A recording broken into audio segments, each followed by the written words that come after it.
tayo na kay Lord na, bagamat tayo nalulungkot, tayo rin ay nakikigalak dahil ang sabi ng salita ng Diyos na isang taong naglingkod sa Kanya ay hindi nawawala ng kabulan ng paglilingkod. Kapiling niya ang Diyos, masayang masaya, malakas na malakas, walang sakit. So we pray for the strength naman ng ating Pastor Jake, no? Palakasin, pagalakin siya ng Diyos sa kabila ng lahat ng ito. No words can comfort a weeping and in a sorrow man. Wala po. Kaya pag-aliw ng Diyos ang panalangin natin sa Kanya. Pero ngayong oras na ito, hindi tayo papayag, hindi tayo mag-aral ng salita ng Diyos. Amen? Praise the Lord. Bago tayo magpatuloy tayo manalangin, Panginoong Jesus, sa gabing ito, nagpapasalamat kami dahil tapat ka sa amin.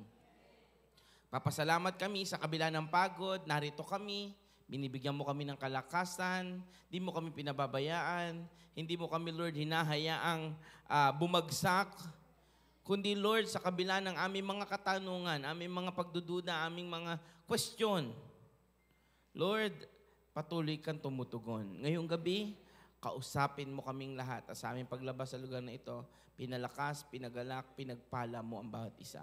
Purihin ka sa pangalan ni Jesus. Ang lahat ay magsabi ng amen. Bago ka umupo, pwede bang kumamay kang 3 tao at sabihin mo, kakausapin ka ni Lord at pagpapalain.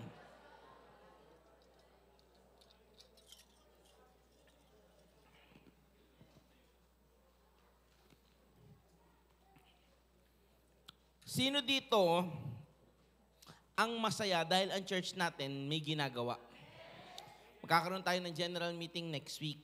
Okay? Monday. Lahat ng workers at lahat ng leaders, kakaroon po tayo ng isang general meeting para po sa buong taon nating natitira sa lahat ng gagawin natin.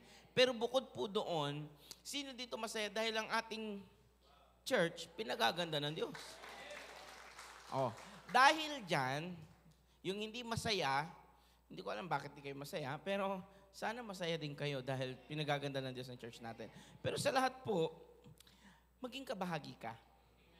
Title natin ngayon ay Ang Pagpapala sa Pagsama. Okay? Pwede ba sabihin mo sa akin ang pagpapala sa pagsama? Ano yun? Ang sabi ng Biblia, na laging may ginagawa. Pero hindi laging nagkakaroon ng ambagan sa gawaan. Natatapos po iyon. Meron bang biblical version, Pastor? Sabi mo sa katabi, meron pala nun? Meron palang ganon? And unang-una, I would like to thank God sa buhay ng lahat na nagiging bahagi ng paglago ng church natin.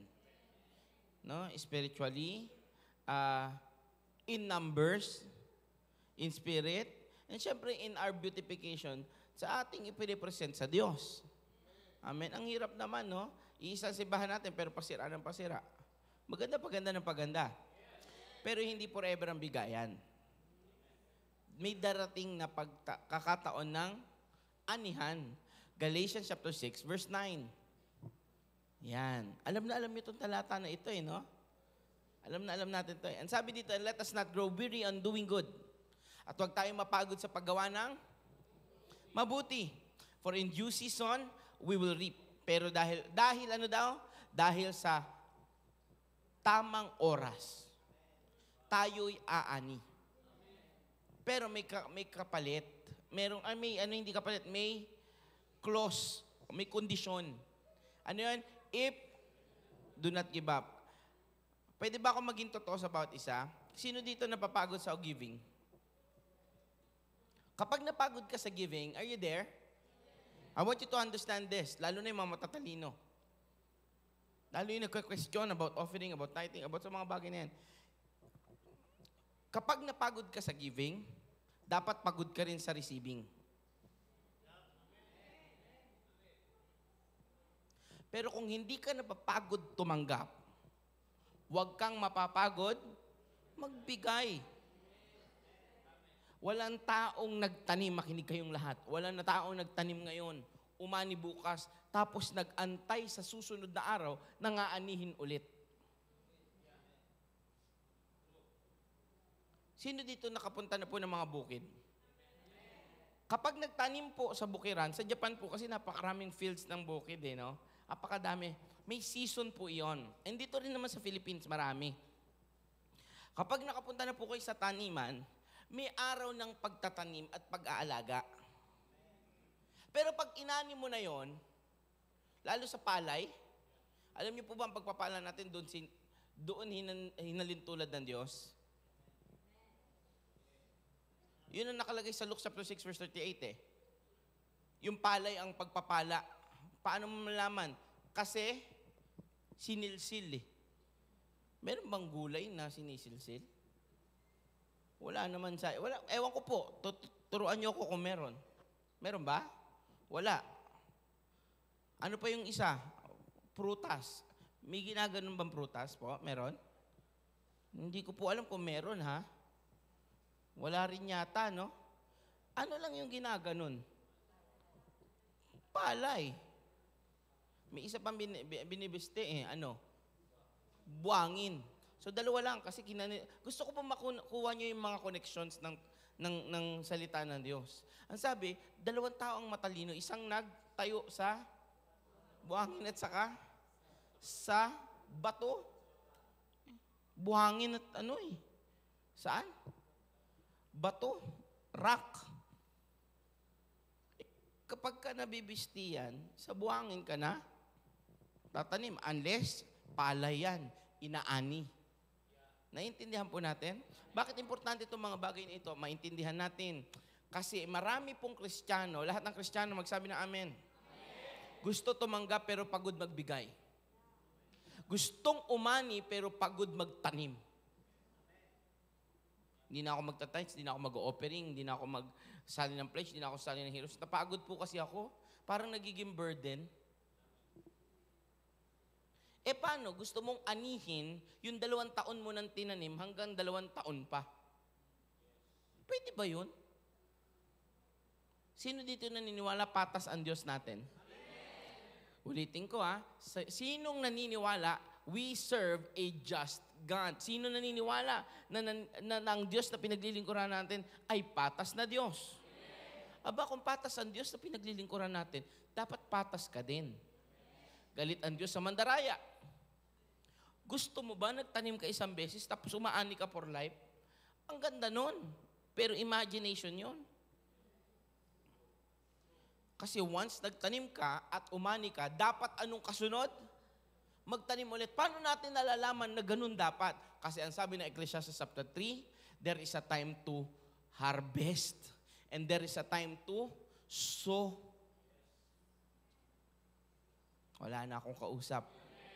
May araw ng pagtatanim at may araw ng... Alam nyo, gano'ng hindi maganda na kinukumpara natin ng salita ng Diyos sa mundong ito. Tingnan nyo po nagtatanim ang tao for a season, and then he harvest for a season. Ang harvest niya ay naglalas din ng isang season. Yun po ang natural eh. Pero alam nyo pong hindi natural, sa mundong ito pag dito ka nakaasa. Andyan kayo? Nagtatanim ka ng oras, pagod, kikita ka, hindi mo pa nahahawakan, ubus na. Kaya mahirap ikumpara eh. Kaya, yung kondisyon na sinabi ng Diyos na if we do not give up, merong kondisyon pa. May kondisyon na yung pag-harvest. Kailangan magpatuloy ako sa paggawa ng mabuti. May kasunod pa sa verse 10. Ano yung sa verse 10 yan?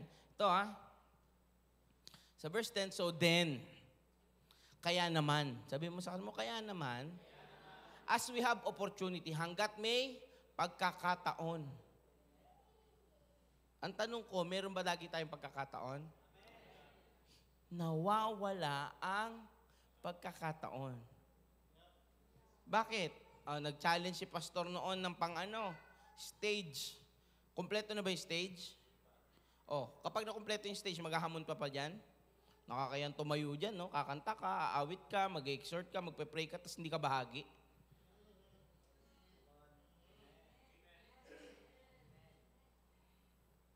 Tingnan nyo, wala nang umi-amen.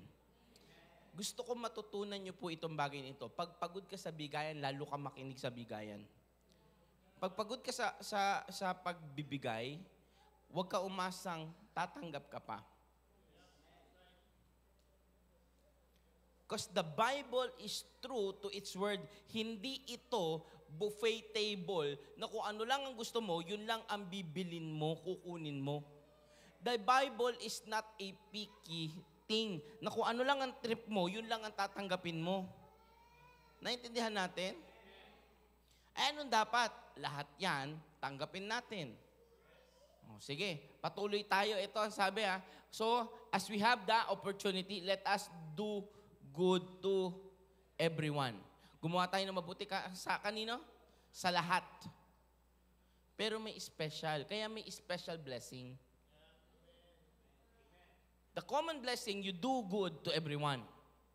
But there is a special blessing. What is that special blessing? And especially to those who are of the household of faith, when you give to the house of the Lord, ang sabi, ano man ang binigay nyo sa bahay ng Diyos ay pagpapala sa lingkod ng Diyos. At ang pagpapala sa lingkod ng Diyos ay makaisandaang bayong pinagpapala din sa atin. Ngayon, maintindihan natin. Sabi ko kanina, meron ba po sa Bible na natatapos ang bigayan? Meron. Exodus chapter 35, verse 30, maintindihan natin na lahat tayo may gampanin. Sabi mo sa kanila, lahat tayo may gampanin. Sino dito? Alam niyo po, July, August, kaya nga madalas po ang nagsasabi, ang may birthday ng July at August, dry season, tagtuyot, middle of the year. Naniwala kayo doon? Actually, kahit po sa weather natin, ang July to August, sa weather ng Pinas, ay tagtuyot po dahil hindi halos nabubuhay ang pananim. Wala na akong kausap. Sabi ng Biblia, sa Malakay, chapter 3, kinakain ng peste ang lahat ng pagpapalang dapat aanihin mo. Naintindihan niyo yon? Kinakain ng peste ang lahat ng pagpapalang dapat aanihin mo. Ngayon, ito sabi sa Acts chapter 35 verse 30, that lahat tayo kabahagi. Then Moses said to the people of Israel, see, the Lord has called by name Bezalel, the son of Uri, son of Hur, of the tribe of Judah. Next, and he has filled him with the Spirit of God, with skill. Unang-una, ang requirement para tayo magamit, kapuspusan. Para tayong lahat ay gamitin, ano daw ang requirement? The Spirit of... Kaya ang taong hindi ka bahagi sa bigayan at pagod sa bigayan, andyan kayo? Walang kapuspusan yun. At kung hindi ka puspos ng Espiritu ng Diyos, hindi pwedeng empty ka. Ang sabi na salita ng Diyos, minsan nagpalayas ang Diyos ng demonyo sa isang tao. At nakita, umalis. Nakita nung banal na nung masamang espiritu na yung inalisan niya, walang laman. Ano sabi na salita ng Diyos? Ito'y magtatawag pa ng mas marami at babalik. Wala na akong kausap talaga. Ngayon, anong ibig sabihin nito? Dalawa lang yan. Either puspos ka ng banal na espiritu ng Diyos o saan ka puspos? Ng mundo? Ng kasalanan? Ng kaaway? Saan? Mamili ka. Sabi mo sa kanila mo, saan mo ba gusto? Sino dito namimili, gusto niya puspos na ng banal na espiritu ng Diyos? Ibig sabihin, kung puspos ka ng banal na espiritu ng Diyos, kabahagi ka. Pagpapala sa pagsama. Kapag kasama ka, ando doon ang pagpapala. Pagkasali tayo, ando doon ang pagpapala. Basahin natin. Pinuspos sila ng banal na espiritu ng Diyos. Una. At ano yung pagkapuspos sa kanilang banal na espiritu ng Diyos? Pakinggan po natin. With skill, with intelligence, with knowledge, and with all, at lahat ng klase ng galing. Ang tindi ng Espiritu ng Diyos, no? Una, pinuspos sila ng talino, kaalaman, paano gawin at gamitin yung talinong meron sila. No? at higit sa lahat ng klase ng galing, ng abilidad. Sabihin mo sa katabi mo, may diskarte ka ba? Ibig sabihin, patunay lang na ang diskarte, galing, talino, koneksyon at lahat ng bagay sa tao galing sa Diyos.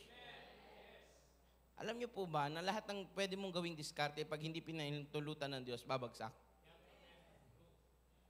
Kahit na, sample po 3, 1, 2, 3, 4, 6 silang nag-success. Sumakses sila by the step. 1, 2, 3, 4, 5, 6. Lahat sila nag-business ng, pare-parehas na. Nagbenta ng sapatos, kunyari. Lahat sila. Sumali ako. Hindi ibig sabihin, dahil sumakses sila, success din ako. Bakit?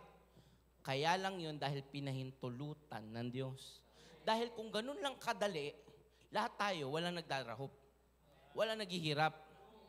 Sino bang mga successful dito? Sabihin na natin, kung ano man. Kunwari, si Ate Chapo ay may travel and tours. Siya magaling siya doon di sana lahat tayo may ganun. May perfume si Kuya Jem and Ate Maricar. Di sana lahat tayo may ganun. May tubigan ng ating tatay Glenn. Di sana lahat tayo nandun sa business na yon. Hindi. Ibig sabihin, inilalagay ng Diyos ng tama kung saan ka. Ngayon, basahin natin yung kasunod, 32. Anong klase ng craftsmanship? To devise artistic designs, to work in gold and silver and bronze, in cutting stones for setting, and in carving wood for work in every skilled craft. Sa lahat ng klase na pwedeng pagkakitaan mula sa bato, pilak hanggang ginto, hanggang tela. Ano bang hindi gawa sa mga yon? Ibig sabihin, lahat ng pwedeng pagkakitaan, lahat ng pwedeng kagaling-galingan, binigay na ng Diyos. Kaya kung hindi ka gumagaling dahil sa iyong mga sideline, hindi yan ang pinagagawa sa ni Lord. Paano, Pastor? Ito talaga yung narinig ko pinagagawa ng Diyos. Ibig sabihin, kaya hindi ka nagka-success dyan, wala pa yung Spirit ni God. Pastor, ang hirap naman malaman. Ito yung mga tanong na marami. Pastor, ang hirap naman malaman anong pinagagawa ng Diyos. Andyan ang Bible. Hindi mahirap. Para pagpalain, mabuksan lang ang isipan mo. Takot ang taong sumubok, hindi dahil sa hindi napatunayan ng iba. Kasi ang gusto ng tao, patunay muna ng ebidensya bago niya gawin. Resulta muna, meron bang ganun? Result muna gusto ko. Para kang pumunta sa Jollibee, akin na yung sukli bago ako magbayad.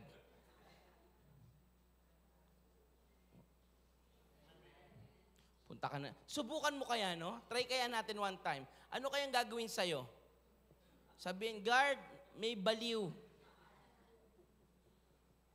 Ang gusto niya, suklian siya, habang gusto niyang umorder, pero hindi pa siya nagbabayad. At ang sabi niya, bigay ko muna ang sukli bago siya magbayad. Dahil kailangan niya ng patunay. Habang nakikita mong lahat ng mga nakapila doon, binibigyan, ganun din po sa Diyos. Lahat ng tao pinagpapala, lahat ng iba nakikita mo paano gamitin, paano maging bahagi.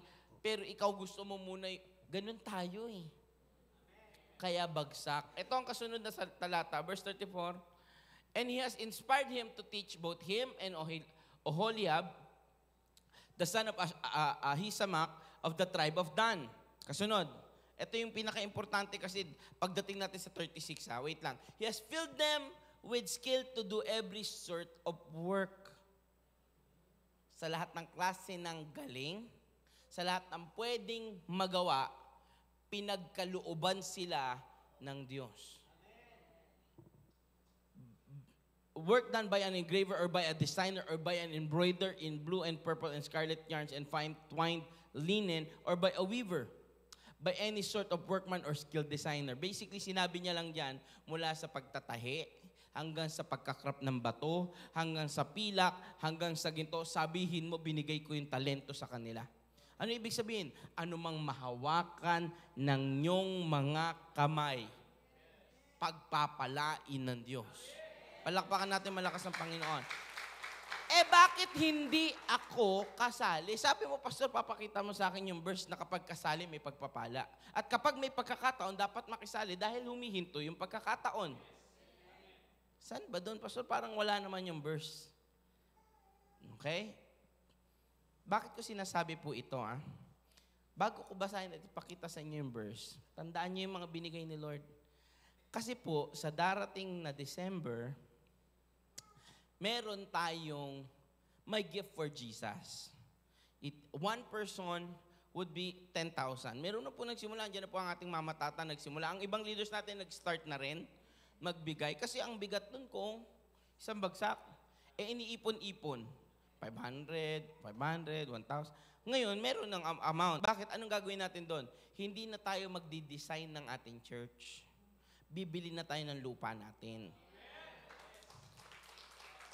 Ngayon, Pastor, anong meron ngayon? O bukod sa challenge, anong meron ngayon? Ito, gusto natin, hindi raw. Ang pangit naman, no? Tapos napansin nyo ba yung LCD natin, ang liit, tapos ang ang labo? Sino dito gusto ng magandang nakikita yung screen?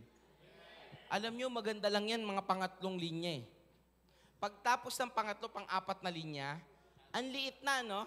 Tapos kapag nasa likod hindi na makita, ito po ang plano natin. Para alam nyo bakit kasama sa salita ng Diyos. Kasi ito'y hamon ngayong gabing ito.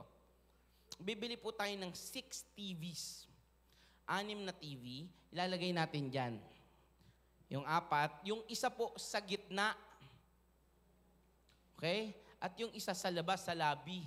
Para kapag may mga nanay, may mga tatay po na nagbabantay na anak, hindi sila nawawala sa nakikita nila sa loob ng church.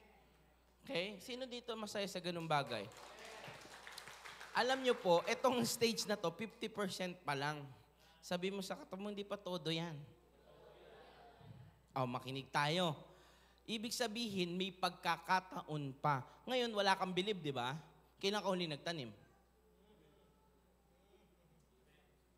Ito ang nakakatawa. Tumulong ka man o hindi, matatapos to.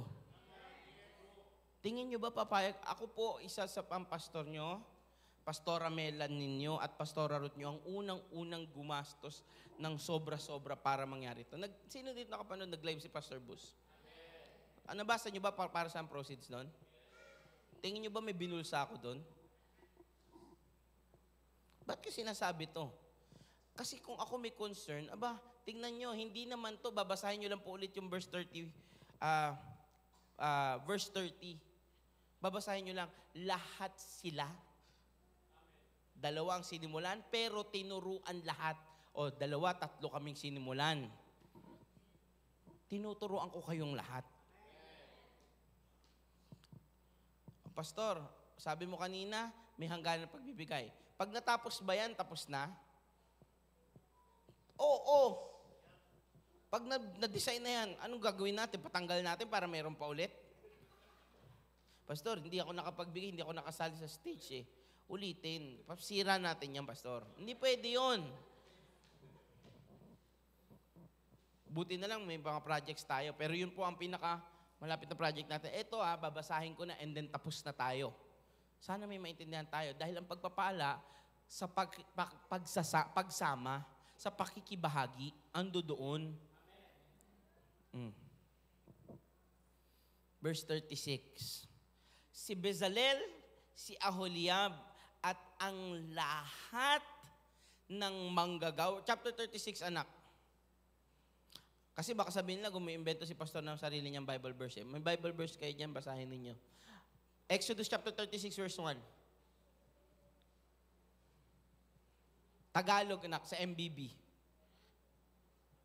Kaya? Basahin ko, Andyan na po. Si Bezalel, si Aholiab, at ang lahat. Sabihin niya natin lahat. Anong klaseng lahat? Member? Hindi member. Attender? Hindi. Napadaan? Hindi. Merong specific na lahat. Lahat ng manggagawa na binigyan ni Yahweh ng kaalaman. Anong alam mo? Na may bayarin, na may gagawin, na may dapat tayong bahagi. At kakayahan, may kakayanan ka. Ano man ang hawakan mo, pinagpala kapag sinamahan ka ng Diyos, kayang pagpalain. Kaya may kakayanan ka. Hindi mo kakayanan sa sarili, yung kakayanan mo yun dahil sa kahabagan ng Diyos. Ang gagawa ng lahat ng kailangan sa, specifico. Saan daw dapat pala ginagamit? Ayan na, hindi po, kung magbabasa ka lang at paparinig mo lang sa puso mo, kaya natin binabanggit, hindi para marinig ng utak, kundi para rumihistro sa puso at ang salita natin magkatotoo. Ginagamit ang ating kaalaman, kakayanan ni Yahweh dahil tayo manggagawa upang sa lahat ng ating gagawin ng kailangan sa sanctuaryo. Ano daw? Ayon sa sinabi ni Yahweh. Oh, Pastor, akala ko ba may katapusan? Di ba natatapos? Hindi pa rin eh. At tingnan niyo po, basahin natin verse 2. Tinawag ni Moises, sina Bezalel, Aholiab, ang lahat ng binigyan ng kakayanan ni Yahweh at ang lahat ng nais. O ibig sabihin, hindi sa pilitan. Kailan po kayo pinilit? Magpatulpuhan man tayo dito eh. Hindi tayo walang magsasabi talaga na pilit kayo eh.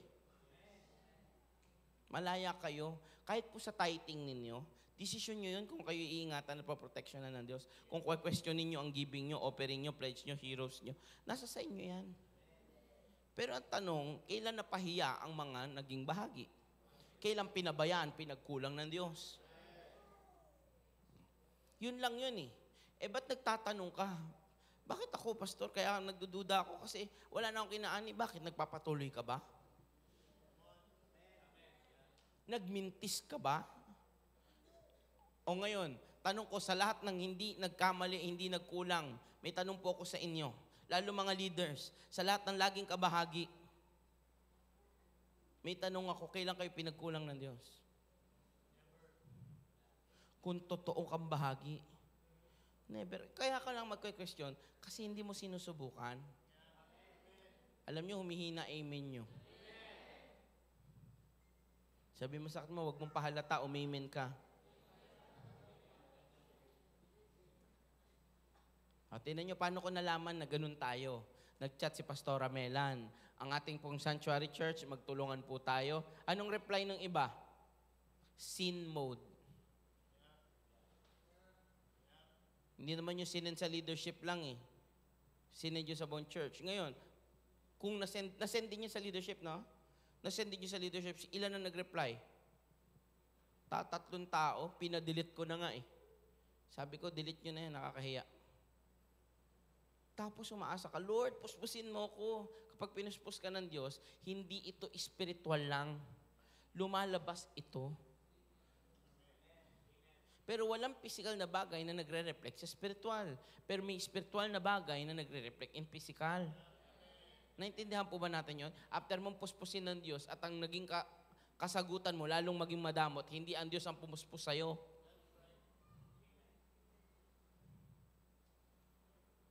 Amen. Tignan nyo Binigyan ng kakayahan ni Yahweh at ang lahat ng nais tumulong at pinagsimula ng pinatawag lahat at pinagawa na. Ito matindi. Ready na kayo? Ibinigay niya sa kanila ang lahat ng handog ng mga Israelita para sa gagawing santuaryo. Ano ibig sabihin? After mag-collect, ibinigay na. Ano daw? After mag-collect, ibinigay. Sabihin nga natin, after collect, binigay. Patuloy pa rin after makolek, binigay na. Anong binigay? Lahat ng kailangan. Ibig sabihin, kompleto na. Pero, patuloy pa rin sa paghahandog ang mga Israelita tuwing every morning. Hindi sila tumigil, Lord, hanggat meron ako para sa'yo.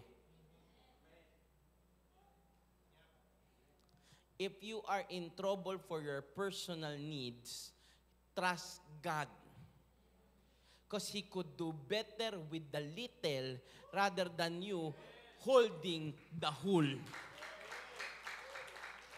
Uulitin ko, tatagalugin ko kung may problema kang personal sa mga pinansyal. Magtiwala ka dun sa kakapiranggot na meron ka sa kamay ng Diyos. Kesa hawakan mo ang buong kasalapian mo at magdusa dahil ang Diyos hindi ka sinamahan. Patuloy pa rin sa paghahandog ang mga Israelita tuwing umaga. Sabi mo, Pastor, matatapos. Parang hindi natatapos. Basahin natin. Verse 4. Kaya't nagpunta kay Moises ang mga manggagawa. Ilan lang po ang gumagawa natin dito, Kuya Marvin and Kuya Buboy. Meron pa bang gumagawa iba? Tumutulong? Si ate, wala na? Yung ibang mga kabataan natin, nagwawalis. Yung iba naman, sila ate Dorica, nagtutulong kapag kaya. Okay, itong basahin natin. Sinabi nila, ayoko magbasa mag-isa. Kailangan lahat tayo magbabasa para marinig ng puso natin. 1, 2, 3, go. Sinabi nila, napakarami na po ang binigay ng mga tao, ngunit patuloy pa rin silang nagdadala. Kapag patungkol sa church, huwag kang matakot mag-overflow. Dahil walang church, ito po walang church na hindi nagbibigay. Pag ang church pinagpala, ang mga pastor pinagpala, dire-diretso yun sa lahat ng mga manggagawa. 6 hanggang 7 lang naman ang babasahin natin. Verse 6. Yan na, malapit na tayo matapos. Hawak. Kaya, eto na. Ready na kayo? Inutos ni Moises. Wait lang. Kasi kanina nagdududa kayo kung meron bang ganun. Eto na. Babasahin na natin ulit. Ready? Basahin natin sabay-sabay. Kaya inutos ni Moises, huwag na kayong magdala pa ng kaloob para sa gagawing sanktuaryo. Ako na lamang po magbabasa. Noon lamang tumigil ang mga tao sa pagdadala ng handog. Pinatigil, ibig sabihin may end. Makinig kayo, 6 lang yung tibing hinihingi ni Pastor. Bakit hindi ako nanghihingi sa inyo? Kung gusto nyo tumulong, gawin ninyo. Okay? Kung ayaw nyo, edi praise the Lord. Manood kayo paano pulpilin ni Lord.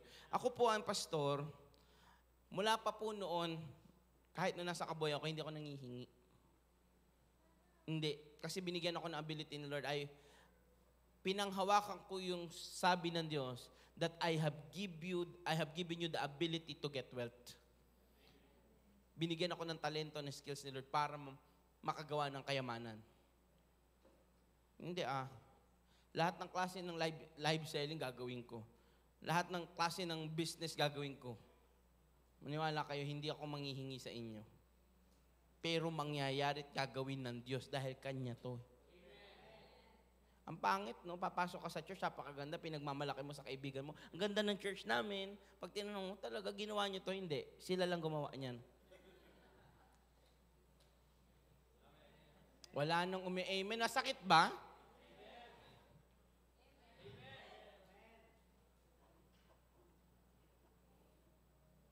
Inutos si Moises, huwag na kayo magdala ng panang kaloob para sa gagawing santuaryo. Dahil tapos na, kompleto na. Verse 7, anak. Gayunman, sumobra pa rin ang mga handog na naroon. Big sabihin, whether you like it or not, whether you're a part of it, hindi lang sasakto yan. May sobra pang gagawin ang Diyos. If you didn't hear it, and if you didn't understand the preaching, dalawa lang ang pinatawag ng Diyos. Ay, hindi nyo nga na-gets. Dalawa lang ang binigyan ng vision ng Diyos. Babalik tayo sa verse 1 ng chapter 36. Sino lang yung dalawa na yon? Pakilagay. Si Bezalel, si Aholiab. Sila lang ang binigyan ng skills, sila lang binigyan ng vision. Pero lahat binigyan ng kakayanang magpala. Gusto ko po sabihin sa inyo, si Pastor Bus po, hindi po ako nag-create niyan, nag-vision niyan. Yung itsura niyan ng church natin. Magnagagandahan ba kayo sa church? Hindi pa todo yan, maliit pa lang yan, onti pa lang yan. Marami pa. Si Pastora Ruth nyo po ang nag-design niyan, nag-iisip niyan. Ngayon, Hindi naman kakayanan ni Pastora Ruth lang. No, ang galing kasi may mga manggagawa na parang inanoint talaga ng Diyos. Hindi parang inanoint talaga. Na? Tingnan nyo naman, no? Gawang kamay po yan, hindi po simento yan. Kung kala nyo, ano po yan? Granite. Hindi. Kahoy. Ginawa ng Kuya Buboy at ng ating Kuya Marvin. Mamili na lang kayo saan part kayo, dito o dito. Oh, yan.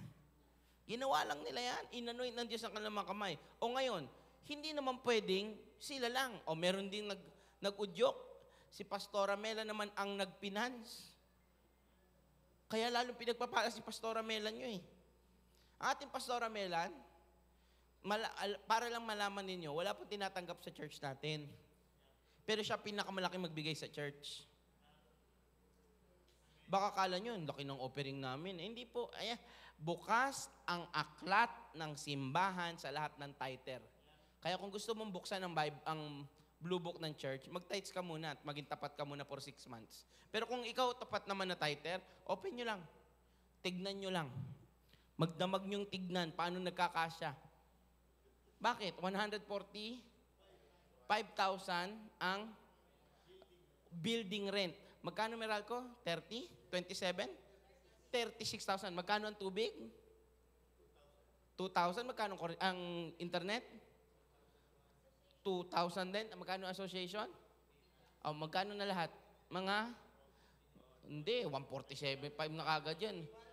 200 plus 1,000. O, gusto nyo pong magkaroon ako ng katotohanan? Kasi di ba, minsan, kailangan ko malaman, bibigyan ko na po sa inyo. Umaabot lang ng 190,000 ang tinatanggap ng church, buong buwan. Paano tayo nagbabayad? O, magaling kayo sa math, gawin nyo ng paraan yun.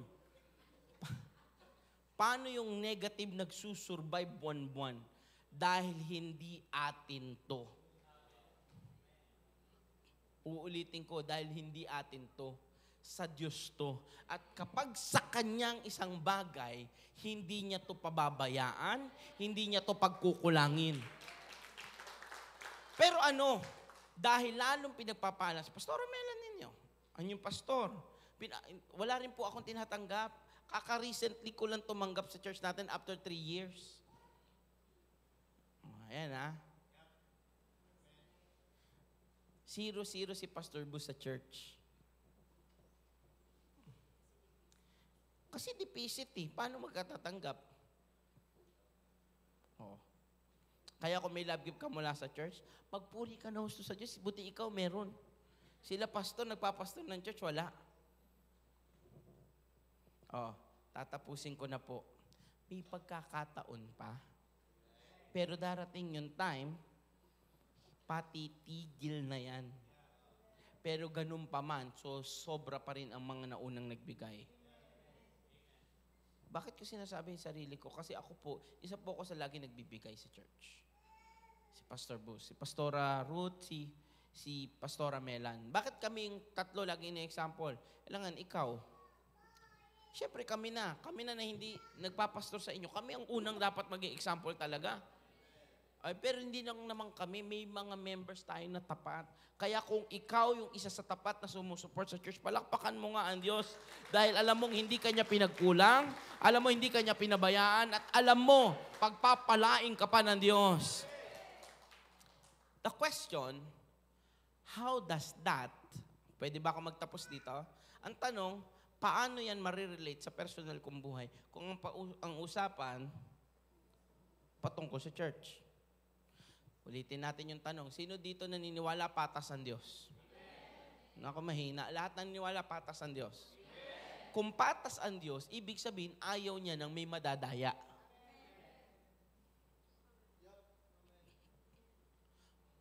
Tama ba logic yun? Kung patas ang Diyos, ayaw niya nang may madadaya. At kung ayaw niya nang may madadaya, ibig sabihin, kung sa Kanya nagbigay, sabi ng Matthew, kung sa Kanya nagbigay, ayaw niyang hindi babayaran. At kung hindi niya mababayaran, ibig sabihin, magkakautang ang Diyos. Ayaw ng Diyos na may utang. Nakakasunod po ba kayo? At kung ayaw ng Diyos nang may utang siya, ibig sabihin, tiyak at sigurado na lahat ng iyong pinagkakaloob sa Diyos, babalik niya sa iyo. Kaya lang pumapasok ang Luke chapter 6, verse 38. Ano una yun? Sabi doon, kung anumang takal na iyong ginamit, anumang takalan na iyong ginamit, siyang gagamitin sa iyo. Ngayon, kung babasahin niyo po ng maigi iyan, ang bigayan diyan patungkol sa ministeryo ng paglilingkod sa Diyos. Pero ang sukli ng Diyos, makinig po kayo kasi hindi niyo nababasa madalas yung ending. Ang sabi doon, that will be poured out into your lap by men. Pagkatapos kang siksikin ng Diyos, nag-umapaw ka, ang gumawa ng siksik, liglig, umaapaw, ang Diyos. Pero ang maglalagay, tao. Ngayon, yung siksik, liglig, umaapaw sa iyong lalagyan dahil sa ginawa mo sa Diyos. Papunta sa church. Pero yung papunta sa personal mo, yung nag-uumapaw. Naintindihan natin? Sapagkat ang panukat na ginamit ninyo sa iba, siya rin ang gagamiting panukat sa inyo. Nak, babasahin natin kasi baka mamaya mali yung translation na sinasabi ni Pastor Bus. King James Version, anak. Tingnan nyo po mabuti, ha? Given it shall be given unto you, good measure, pressed down and shaken together. Doon, shaken together, running over, doon sa part na yun, si Lord John. Yung kasunod, na ikaw naman ang pagpapalain, yung give and it shall be given back to you, ano daw? Ang Diyos ang may gawa. Pero yung sumunod, doon sa siksik, liglig, umaapaw, basahin nyo po. Kasi baka mamaya sabihin nyo, gawa lang ni Pastor Bus eh. Maganda nagbabasa tayo ng Bible. Shall men. Ibig sabihin ko, ang tao na nagpasahod, personal mo na yon. Kung ang Diyos gumamit na ng tao, hindi na para sa church na yon, hindi na para sa kung ano man yon, pampersonal mo na. Ibig sabihin, ang Diyos pala natin sobrang buti. Bakit? Hindi na siksik, liglig, umaapaw, nagraragasang pagpapala, nagagamitin ang tao para maging hindi lang sa sanctuaryo, kundi maging sa personal mo, hindi ka pagkulangin. Kaya naman, anuman takalan ang gamitin mo, siyang tatakalin ng Diyos sa iyo. Ngayon, gusto ko po magkaroon ng significance yung whatever measure you use shall be measured unto you. Andiyan kayo? And I will end with this. Tapos na tayo. Anumang, for with the same measure that you meet, withal it shall be measured to you again. Anumang takalan na meron ka, takalan ng pananampalataya, takalan ng pagdududa, takalan ng pagkukestyon, takalan ng pag-hold back, takalan ng pagtatampo, ginanyan niya ako eh. Mineasure mo yung ginawa sa iyo, hindi lang yan finances, kapatid. Whatever measure you use, it shall be measured to you. Kaya pag kine-question mo si Lord, kine-question ka rin niya. Pag kine-question mo ano nangyayari sa buhay mo, kine-question ni Lord, bakit nga ba nangyayari sa yan? You tell me. Hello? Hindi tayo pwede na hindi maging bahagi. Dahil ang pagpapala ay nasa pagsama. Makisama ka, sumama ka sa mga bigayan. Nandoon ang pagpapala. Amen. Tayo lahat ay tumayo. Sino dito nakakakalala